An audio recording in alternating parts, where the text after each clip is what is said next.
ආයුබෝවන් මම මේ ඔබලාට කියන්න යන්නේ පිළිකා රෝගවලට ගන්න ඖෂධයක් ගැනයි.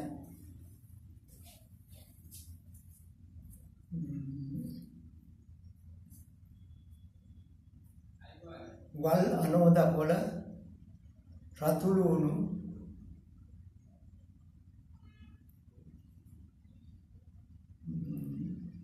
පොල් යන මේ තුන් වර්ගයේ අමරා එම අමරාගත් ඖෂධය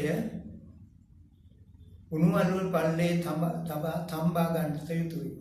එය කෙසෙල් කොළයක උතලා උණුවලු පල්ලේ තියා තඹා එම ඖෂධය පිළිකාව තිබෙන තැන බඳින්න. එහෙම නැත්නම් ප්ලාස්ටරයක් වගේ එකකින් අලවන්න පුළුවන්. බෙල්ලේ උගුරේ පිළිකාවටත් ඒක අත්හදා බලව ඖෂධයක්. එය සත්‍යයි. කකුලේ කටු ඇනුනම මේ බෙහෙත පාවිච්චි කරන්න පුළුවන්. පිළිකා තියෙන කටු පිළිකාත්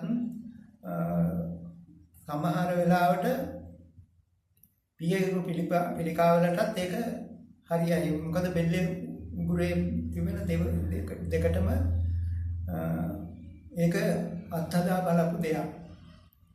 ඒ නිසා ඔබලාට මේ ඖෂධය පාවිච්චි කරලා තමාගේ රෝගය සුව කර ගැනීමට හැකි වෙනවා. එය සත්‍යයි.